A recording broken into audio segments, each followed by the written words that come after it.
تو وہ دونوں طرفوں سے یعنی کہ کیونکہ ہم اس وقت ڈیپینڈنٹ ہیں ملٹی لیٹرل ایجنسیز کی اور ہم پابند ہیں اپنے عوام کے لیے کہ اس پہ قرضہ نہ بڑھائے اور اپنی معیشت کو رکھنے کے لیے، تو قباحت کیا ہے، فاصلہ کدھر ہے؟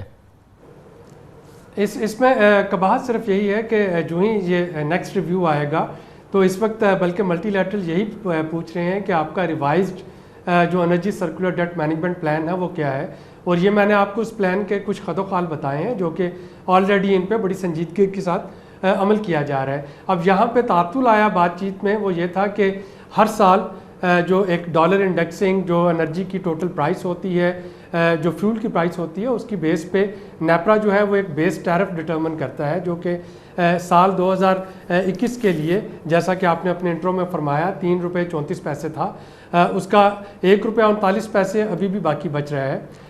ہم یہ ایکسپیکٹ کر رہے ہیں کہ نومبر دسمبر میں اس سال کی ری بیسنگ بھی ہوگی اور تقریباً 65 پیسے اس میں مزید اضافہ ہو جائے گا، تو تقریباً 2 روپے آپ کا بنیادی ٹیرف جو ہے وہ بڑھتا ہوا نظر آ رہا ہے۔ اب اس 2 روپے بنیادی ٹیرف کو کچھ تو جو میں نے آپ کو 3 سلوشن بتائے جن پہ آلریڈی کافی ایڈوانس سٹیج پہ سوچ و بچار جاری ہے، اس کے ذریعے ایڈجسٹ کرنے کی کوشش کی جا رہی ہے۔ کچھ تھوڑا سا ٹیرف جو ہے وہ پاس آن کرنا پڑے گا، اور جو کل کا اجلاس ہوا تھا نیپرا کا جس میں کہ سبسڈی ریشنلائزیشن پہ بات ہوئی تھی، اس میں آپ کو بتاتا چلوں کہ پہلے جو ہمارا پروٹیکٹڈ کسٹمر تھے وہ 300 یونٹس تک تھے۔ جو ہائیس کا سروے ہے، باقی سارے جو سروے ہیں وہ بتاتے ہیں کہ جو آپ کی باٹم کوانٹائل کے 40% کنزیومر ہیں جو اس میں رہنے والے، ان کا میکسیمم جو کنزمپشن ہے وہ 200 یونٹ تک ہے، تو اب وہ 200 یونٹ پہ آ جائیں گے۔ پہلے ایک بہت بڑا سلیب ہوتا تھا 300 سے لے کے 700 تک کا، تو آپ اس سلیب کو کوئی پروگریسو نہ فائدہ دے سکتے تھے۔ ریڈی صاحب، آپ نے جو یہ تمام جو اس کے اصلاح کے معاملات بتائے اور جس پہ کام ہو رہا ہے، یہ ٹیکنیکل نوعیت کے ہیں، انتظامی نوعیت کے ہیں اس میں، لیکن جو ہمارا کلیدی مسئلہ ہے کہ ہماری ریکوریز نہیں ہیں، ہماری بجلی کی لیکیجز ہیں، چوریاں ہیں اور انیفیشنسیز ہیں، ہمارا مکس کے مسائل ہیں اور جو ہماری انکمپیٹنس کے مسائل ہیں، یہ وہ جو ایک پوٹ پوری ہے، جو ایک دوسرا کاکٹیل ہے، اس کو حل کرنے کے لیے حکومت کیا کر رہی ہے، جو کہ حکومت کی بنیادی ذمہ داری ہونی چاہیے اور اس پر ہمیں کوئی بہتری نظر نہیں آ رہی۔ دیکھیے اس پہ تو گورننس کو بہتر بنانا جو ہے وہ اس وقت حماد اظہر صاحب کی پہلی ترجیح ہے، اور اگر یہ نہیں ہوتا تو ظاہر ہے کہ وہ ایک بہت بڑا ڈینٹ ہوگا۔ لیکن میں تھوڑا سا اس بات کو ٹچ کرنا چاہ رہا تھا کہ اس وقت IMF اور ورلڈ بینک پریشرائز کیوں کر رہے ہیں حکومت کو کہ یہ اصلاح جلدی کی جائے، اور اس کی وجہ یہ ہے کہ اس وقت جیسا آپ نے فرمایا کہ ہمارا جو سرکولر وہ ہے آپ کا کرنٹ اکاؤنٹ ڈیفیسٹ وہ بہت بڑھتا چلا جا رہا ہے، تو آپ کی اکانومی جب بھی 5% گروتھ کی طرف سفر کرتی جاتی نظر آتی ہے تو ہم دیکھتے ہیں کہ current account deficit balance of payment وہ قابو سے باہر ہوتا ہوا نظر آ رہا ہوتا ہے، اور اس وقت بھی وہ ہو رہا ہے۔ ایک طرف ہم یہ ایکسپیکٹ کر رہے ہیں کہ اس سال جو اکانومی ہے 5% پہ گرو کرے گی، دوسری طرف جو امپورٹس ہیں وہ بڑی تیزی سے آؤٹ آف کنٹرول ہو رہی ہیں۔ اب وہ جو امپورٹس ہیں اس میں ایک میجر شیئر جو ہے وہ آپ کا انرجی کا ہے، کیونکہ اس وقت گلوبل مارکیٹ میں فیول پرائسز جو ہیں گیس کی قیمت کو دیکھیں تو وہ کوئی 150% سے زیادہ، لیکن سراج صاحب پچھلے 3-4 دن تو اس کنسرن کے حوالے سے بہتر رہے ہیں۔ انٹرنیشنل مارکیٹس میں کافی پلنج کی ہیں آئل پرائسز، اور اس کے ساتھ انرجی دوسری پرائسز بھی جو ہیں وہ کم ہوں گی۔ اگر یہ سسٹین کر جائے تو ہمارے لیے ایک اچھا سہارا ہے۔ اگر سسٹین کر جائے تو وہ بزنس ایز یوزول بنے گا، اور اس بزنس ایز یوزول میں بھی ہمارا جو کرنٹ اکاؤنٹ ڈیفیسٹ ہے وہ تقریباً 1 ارب روپے ماہانہ کو ٹچ کر رہا ہے۔ تو اب آپ کے پاس 3 طریقے ہوتے ہیں اس کرنٹ اکاؤنٹ ڈیفیسٹ کو روکنے کے۔ ایک تو یہ ہوتا ہے کہ امپورٹس کو تھوڑا سا کرٹیل کرنے کے لیے جو اس وقت ہمارا فارن ایکسچینج کرنسی ہے اس کو تھوڑا مارکیٹ پہ ڈیپینڈ رہنے دیا جائے، اسٹیٹ بینک اس پہ انٹروین نہ کرے، اور آپ نے دیکھا کہ روپیہ جو ہے گریجولی وہ سلپ کر رہا ہے ڈالر کے مقابلے میں۔ تو یہ ایک کڑوی گولی ہے جس کی طرف میں اشارہ کر رہا تھا۔ دوسری کڑوی گولی یہ ہے کہ اگر روپے کی ڈیپریسیشن کے باوجود کرنٹ اکاؤنٹ ڈیفیسٹ جو ہے وہ اسی طرح سے سسٹین رہتا ہے تو پھر انٹرسٹ ریٹ جو ہے اس کو تھوڑا سا بڑھایا جائے، یہ دوسری کڑوی گولی ہے۔ اور تیسری کڑوی گولی یہ ہے کہ جو آپ کے انرجی کے جو ریکوری ہے پروٹیکٹڈ کنزیومر کے علاوہ ان کو پروگریسو طریقے سے پاس آن کر دیا جائے، تو یہ تیسری کڑوی گولی ہے۔ اب اگر میں انڈیویجول اپنی ذاتی رائے دیتا ہوں ایک انڈیپینڈنٹ ریسرچر کے طور پہ، ایک معیشت کا طالب علم ہونے کی ناطے، تو میرا خیال ہے کہ کرنسی ڈیپریسیشن یا انٹرسٹ ریٹ بڑھانے سے بہتر ہے کہ اس وقت آپ کے جو پروٹیکٹڈ کسٹمر ہیں 200 یونٹ کے اوپر، ان کے پروگریسولی ان کو یہ ریکوری جو ہے وہ گریجولی پاس آن کی جائے۔ جو 3 میئر میں نے شروع میں کہے تھے ان کو امپلیمنٹ کر دیا جائے، تو اس کے بعد شاید کوئی 1.25 روپے کا جو ہے وہ پاس آن کرنا ہوگا per unit. Thank you so much, بہت بہت شکریہ جناب عابد قیوم سولری، ماہرانہ آزاد ایک بہت ہی ایجوکیٹڈ تبصرہ کر رہے تھے بہت مشکل صورتحال پاکستان کی اکانومی کا۔ کمرشل بریک، اس کے بعد ہم ذکر کرتے ہیں وزیر اعظم عمران خان بالآخر 11 ماہ بعد آج کراچی تشریف لائے۔ چند گھنٹے کا 3 سے 4 گھنٹے کا دورہ رہا، مگر اس میں بھی کراچی ان کی توجہ کا مرکز نہیں تھا۔ وفاقی اداروں کا وہ دورہ کر رہے تھے، وفاقی اداروں کے حوالے سے ان کی ایک سرگرمیاں تھیں۔ تھوڑا سا وقت انہوں نے کراچی کے مسائل کے حوالے سے بھی دیا، کراچی کے منصوبوں کا جائزہ لیا، مگر اس 11 مہینے کے پہلے دورے کے چند گھنٹوں کے چند منٹ اس کی بات کرتے ہیں چھوٹے سے وقفے کے بعد۔ پاکستان کے سب سے بڑے شہر، معاشی ہب اور پاکستان کی معاشی شہرک کراچی کے لیے آج بہت اہم دن ہے۔ آج وزیر اعظم عمران خان کراچی تشریف لائے۔ یہ بڑی خبر نہیں ہے، بلکہ خبر یہ ہے کہ وہ 11 مہینے بعد کراچی پہنچے تھے، اور آج کراچی کا 11 مہینے کا دورہ ان کا 3 گھنٹے 33 منٹ میں ختم بھی ہو گیا۔ وزیر اعظم عمران خان آج 1:12 پر کراچی تشریف لائے اور 4:45 پر کراچی سے واپس اسلام آباد روانہ ہو گئے۔ اس سے قبل وزیر اعظم عمران خان پچھلے سال 5 ستمبر کو کراچی تشریف لائے تھے اور انہوں نے 1100 ارب روپے کے کراچی ٹرانسفارمیشن پلان کا اعلان کیا تھا۔ آج کراچی میں 3 گھنٹے 33 منٹ کے دوران وزیر اعظم عمران خان نے زیادہ وقت وفاقی اداروں سے منسلک مصروفیات میں گزارا۔ وہ شپ یارڈ گئے جہاں انہوں نے ایک افتتاحی تقریب میں شرکت کی، وہ کراچی پورٹ ٹرسٹ گئے، اس کا انہوں نے دورہ کیا، اور اس کے بعد وہ بلوچستان روانہ ہو گئے اور سومیانی میں انہوں نے درخت لگانے کی ایک مہم کا جائزہ لیا۔ اس کے بعد وہ واپس کیپٹل چلے گئے۔ آج کراچی میں مصروفیت کے دوران اس شہر کے حوالے سے معاملات کا ایک اجلاس ہمیں خبروں میں بتایا گیا ہے انہوں نے لیا۔ یہ ایک مختصر سا اجلاس تھا جس میں خبر یہ دی گئی ہے کہ انہوں نے کراچی کے منصوبوں کے حوالے سے خبر گیری کی، مگر یہ بھی بات سامنے آئی ہے کہ اس دوران ان کے سندھ کے وزیر اعلیٰ یا حکومت سندھ کے کسی اہلکار سے کسی قسم کی کوئی ملاقات نہیں ہوئی، اور کراچی ٹرانسفارمیشن پلان کے حوالے سے اگر کوئی اجلاس بھی ہوا تو اس میں چیف منسٹر سندھ یا سندھ حکومت کے نمائندوں کو دعوت نہیں دی گئی تھی۔ بتایا یہ جا رہا ہے کہ گورنر سندھ اور وفاقی وزیر جناب اسد عمر، اعظم سواتی، علی زیدی، زبیدہ جلال اور چیئرمین NDA میں اس اجلاس میں شریک ہوئے جو کراچی کے حوالے سے ہوا تھا، یعنی کہ کراچی ٹرانسفارمیشن پلان کے حوالے سے۔ کراچی ٹرانسفارمیشن پلان کے لیے وفاق کے نمائندے اسد عمر نے ٹویٹ کی کہ وزیر اعظم کو green line, Karachi circular railway, KFO project سمیت 5 وفاقی منصوبوں پر پیش رفت پر بریفنگ دی گئی اور ان کو بتا دیا گیا کہ گرین لائن منصوبہ اس سال اکتوبر سے فعال ہوگا۔ اس سے قبل اسد عمر صاحب گرین لائن منصوبے کی تکمیل کے لیے 2020 کے اختتام سے لے کے ستمبر 2021 تک کی کئی ڈیڈ لائنز دے چکے ہیں، جس میں آج ایک مزید اضافہ سامنے آ گیا ہے۔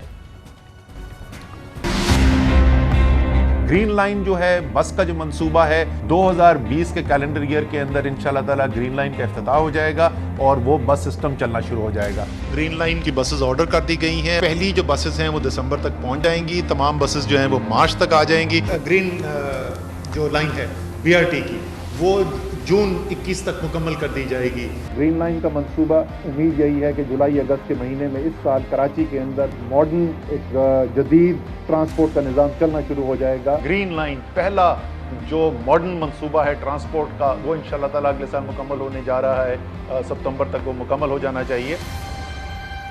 کراچی والوں کو یقین ہے کہ وزیر اعظم عمران خان اور chief of army staff general Qamar Javed Bajwa کی چھتری تلے کراچی سے کیے گئے وعدے جو خاص طور پہ گزشتہ سال ستمبر میں کیے گئے تھے وہ اب کہیں کھو چکے ہیں یا کم از کم ان لمیٹڈ تاخیر کا شکار ہو چکے ہیں۔ یہ اس شہر کے ساتھ ہو رہا ہے جو ملک کی معاشی شہرگ ہے، معاشی دارالحکومت کہلاتا ہے، قومی خزانے میں 65% سے زائد ٹیکسز دیتا ہے اور پاکستان کی معیشت کی ایک بہت امپورٹنٹ ستون ہے۔ سوال یہ پیدا ہوتا ہے کہ اس شہر نے جس نے کہ PTI کو سن 2018 کے الیکشن میں اپنے کو ریپرزنٹ کرنے کے لیے MQM پاکستان MQM الطاف حسین کے اختلاف کے بعد جو خلا پیدا ہوا تھا، ویکیوم پیدا ہوا تھا، اس میں اپنا نامزد کیا تھا اپنا نمائندہ، وہ کس منہ سے اب کراچی سے آئندہ ووٹ مانگے گی؟ اور کراچی کے حوالے سے یقیناً سیاسی خلا ایک بار پھر نمایاں ہو رہا ہے، اور جس طرح کی بے رخی اختیار کی جا رہی ہے کراچی سے، وہ یقیناً PTI سے بے رخی میں تبدیل ہو جائے گی کراچی والوں کی، اور اسی صورتحال کو لگتا ہے کہ پاکستان پیپلز پارٹی نے بھانپ لیا ہے۔ اس نے کراچی میں اس سیاسی خلا کو پر کرنے کے لیے لگتا ہے کہ کوشش شروع کی ہے۔ اس کے لیے ابتدائی طور پہ جناب مرتضیٰ وہاب کو، جو بہت ہی متحرک رکن ہے پیپلز پارٹی کے کراچی میں، سعود کابینہ کے رکن بھی ہیں، گزشتہ ہفتے کراچی کا ایڈمنسٹریٹر اور اس امپورٹنٹ رسپانسبلٹی کو سونپا۔ آج وزیر اعظم عمران خان کی کراچی آمد، کراچی کے حوالے سے ایک مختصر ان کی ایکٹیویٹی کراچی کے حوالے سے بات کرنے کے لیے ہم نے دعوت دی ہے۔ ایک بار پھر ہمیں جوائن کر رہے ہیں ایڈمنسٹریٹر کراچی جناب مرتضیٰ وہاب۔ بہت بہت شکریہ مرتضیٰ وہاب صاحب، آپ نے ہمیں جوائن کیا ہے۔ آپ لوگوں کو نہیں پتہ چلا کہ وزیر اعظم عمران خان، یہ تو پتہ ہوگا آپ کو کہ وہ تشریف لائے، لیکن حکومت سندھ سے کسی قسم کا کوئی تعلق یا کوئی اس سلسلے میں صلاح مشورہ یا بات چیت یا کوئی کمیونیکیشن نہیں ہوا؟ بسم اللہ الرحمن الرحیم۔ جی کامران صاحب، آپ نے بالکل صحیح فرمایا کہ وزیر اعظم کا جو یہ انتہائی مختصر دورہ تھا کراچی شہر کا، اس میں ان کی کوئی انٹریکشن یا کوئی انگیجمنٹ نہ وزیر اعلیٰ سندھ کے ساتھ تھی، نہ حکومت سندھ کی کسی اور وزیر یا ایڈمنسٹریشن کے رکن کے ساتھ۔ ہمارے ساتھ انگیج جو ہے وفاقی حکومت نے اس دورے کے لیے وزیر اعظم کے نہیں کیا۔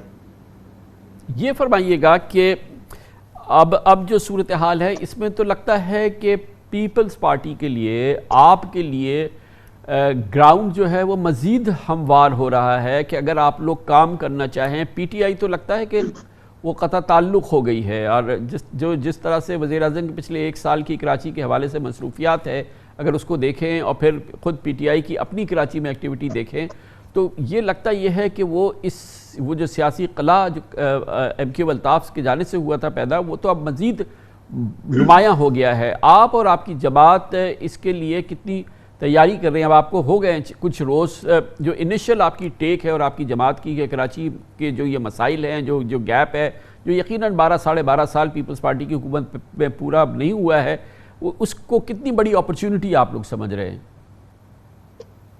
کامران صاحب، میں سمجھتا ہوں کہ اگر فری اینڈ فیئر الیکشنز ہوں گے تو اس کے اندر ایک بڑی مناسب اپرچونٹی ہے پاکستان پیپلز پارٹی کے لیے، بیکاز کراچی والا انتہائی مایوس ہے پاکستان تحریک انصاف سے۔ اس نے دیکھا ہے کہ جو وعدے خان صاحب نے یا ان کے رفقا نے ماضی میں کیے تھے، وہ وعدے نہ پورے ہوئے ہیں اور نہ پورے ہوتے ہوئے نظر آ رہے ہیں۔ مجھے تو حیرت یہ ہوتی ہے کہ جس گرین لائن منصوبے کے بارے میں اگین یہ اپنی ٹائم لائن میٹ نہیں کر پا رہے، اپنا جو ٹارگٹ تھا وہ میٹ نہیں کر پا رہے۔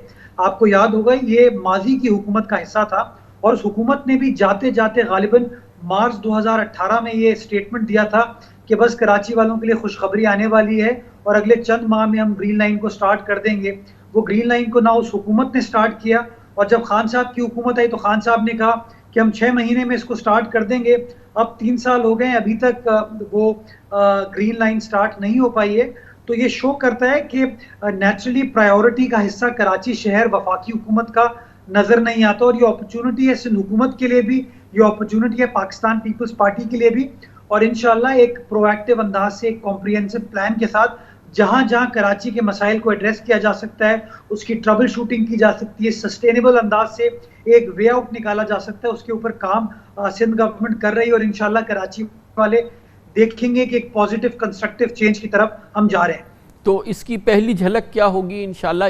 ویسے تو جو بھی ایفرٹ ہو رہا ہے، میں نہیں جانا چاہتا 12-12.5 سال کے دوران کیا ہوا ہے پیپلز پارٹی کی حکومت کے دوران، لیکن یہ فرمائیے گا کہ اب جب یہ آپ کو سونپا گیا ایز ایڈمنسٹریٹر، تو وہ جو تبدیلی کا سفر ہے وہ کیسے نظر آنا شروع ہوگا؟ اس کی پہلی جھلک کہاں نظر آئے گی؟ کامران صاحب، میں اعلانات کرنے پر بلیو نہیں کرتا ہوں، میں کام کرنے پر بلیو کرتا ہوں۔ آج بھی chairman Peoples Party Bilawal Bhutto Zardari صاحب نے کراچی میں ایک ڈیولپمنٹ پروجیکٹ کا افتتاح کیا، YMCA گراؤنڈ کا انہوں نے افتتاح کیا، اور ایک بار پھر کراچی والوں سے اپنی کمٹمنٹ کو شو کیا کہ پیپلز پارٹی کراچی کے مسائل کو حل کرنے میں سنجیدگی رکھتی ہے۔ دوسری چیز جو میں ان قریب کمپلیٹ ہوتے ہوئے آپ دیکھیں گے وہ ہے آپ کی جو موریپور روڈ تھی، سینڈسپٹ کے سائڈ کی روڈ تھی، اس کو سندھ گورنمنٹ نے کمپلیٹ کر لیا ہے. ہمارے جو صنعت کاروں کے مسئلے تھے سائٹ انڈسٹریل ایریا کے، اس کی سڑکیں بڑی تباہ حالی کا شکار تھی، اس کے اوپر کام ہم نے سٹارٹ کر دیا. پچھلے دنوں میں نے خود اس کا وزٹ بھی کیا تھا. کوئی 15 سڑکیں ہیں نئی جو کہ سائٹ کے ایریا میں اسٹیبلش کی جا رہی ہیں، ڈیولپ کی جا رہی ہیں. ٹرانسپورٹ کے حوالے سے ہمارا جو ریڈ لائن کا منصوبہ ہے وہ بالکل اپنے حتمی مراحل میں ہے. اس کی ٹینڈرنگ کا پروسیس آلموسٹ کمپلیٹ ہو چکا ہے اور انشاءاللہ اگلے 1.5 سے 2 ماہ کے اندر اس کی گراؤنڈ بریکنگ ہم کر دیں گے. اس کے علاوہ کراچی والوں کو ٹرانسپورٹ کے حوالے سے امیڈیٹ ریلیف دینے کے لیے 200-250 بسیں لانے کا ایک فیصلہ کیا تھا سندھ گورنمنٹ نے. پیسے ہم نے بجٹ میں اپروو کرا لیے، مختص کر دیے گئے. اس کی ٹینڈرنگ کا پروسیس بھی ہو گیا. غالباً 17 اگست کو وہ ٹینڈر کھولے گا اور یہ چیز بھی آپ دیکھیں گے بائی دی اینڈ آف دسمبر یا ارلی نیکسٹ ایئر آپ کو کراچی کی سڑکوں پر نئی بسیں انشاءاللہ نظر آئیں گی. صفائی کی ایک بڑی گمبھیر سچویشن تھی ہمارے 2 ڈسٹرکٹس کے اندر، اس کو بھی سالڈ ویسٹ نے اب ٹیک اوور کر لیا ہے اور انشاءاللہ اگلے 1 سے 1.5 ماہ کے اندر آپ کو وہاں پر ایک سبسٹینشل کنسٹرکٹیو چینج نظر آئے گا.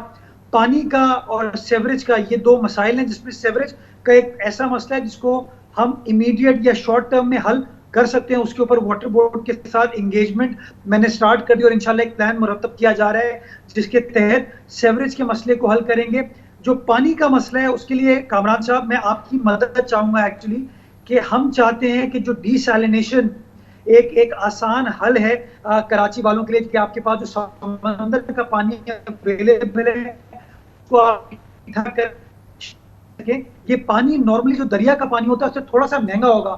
ہمیں شہریوں کو اس بات پر قائل کرنا ہوگا کہ اس پانی کو خریدنے کے لیے نیچرلی اس پروجیکٹ کو وائبل بنانے کے لیے میں سمجھتا ہوں وہ ہمیں کمرشلی ایک ٹرانزیکشن میں جانا پڑے گا جہاں پر ہمیں کراچی والوں کی مدد چاہیے ہوگی کہ نیچرلی وہ پانی خریدیں گے جس طرح وہ بجلی خریدتے ہیں، گیس خریدتے ہیں. گورنمنٹ یہ میک شور کرے گی کہ ان کو پانی ملے لیکن اس کی کاسٹ ان کو بیئر کرنی ہوگی. تو اس کے اوپر بھی ہم نے کام سٹارٹ کر دیا لیکن میں آپ سے لیکن وہ اسی وقت مدد ہو سکتی ہے. میں سمجھتا ہوں کہ ہر کراچی والا جو افورڈ کر سکتا ہے وہ کرے گا لیکن اس کو پتا ہو کہ یہ جو ڈی سیلینیشن پلانٹ لگ رہا ہے 100% ٹرانسپیرنٹ ہے، 100% جو ہے وہ ویلیو فار منی ہے، 100% اس میں کوئی کسی قسم کی گڑبڑ نہیں ہے اور ایک کمرشل آفٹر آل ڈیل ہے. تو وہ تمام معاملات ہوں گے تو جو افورڈ کر سکتا ہے وہ ہیپیلی افورڈ کرے گا نا، ظاہر ہے. ایبسلیوٹلی کامران صاحب. اور میں سمجھتا ہوں کہ تھوڑا سا صرف لوگوں کو ان کے اندر یہ اویئرنیس اور یہ سوچ ڈیولپ کرنے کی ضرورت ہے. بیکاز رائٹ ناؤ اگر آپ شہر میں جا کے لوگوں سے پوچھیں گے تو لوگ ٹینکر کو تو پیسے دے دیتے ہیں لیکن واٹر بورڈ کو یا کنٹونمنٹ بورڈ کو آپ پانی کا بل پے نہیں کرتے. ہمارے یہاں انفارچونیٹلی ابھی تک اس طرح کا کانسیپٹ نہیں ہے. تو نیچرلی اس کو کرنے کے لیے تھوڑا سا ہم کو دقت آ رہی ہے، وہ ہم چیزوں کو موبلائز کریں. لیکن میں آپ کو اس بات کی یقین دہانی کراتا ہوں کہ وہ ٹرانسپیرنٹ طریقے سے، شفاف طریقے سے پانی کے مسئلے کو حل کرنے کے لیے اس چیز کو ہم آگے بڑھیں گے اور انشاءاللہ اس کی تمام تفصیلات آپ کے ساتھ میں شیئر کروں گا. آپ ٹی وی پر دکھائیے گا. بہت بہت شکریہ جناب مرتضیٰ وہاب. اس کے ساتھ ہی ہمارے آج کے پروگرام کا اختتام ہوتا ہے. کل آپ سے پھر ملاقات ہوگی انشاءاللہ. کل تک کے لیے کامران خان کو اجازت. اللہ حافظ ناصر.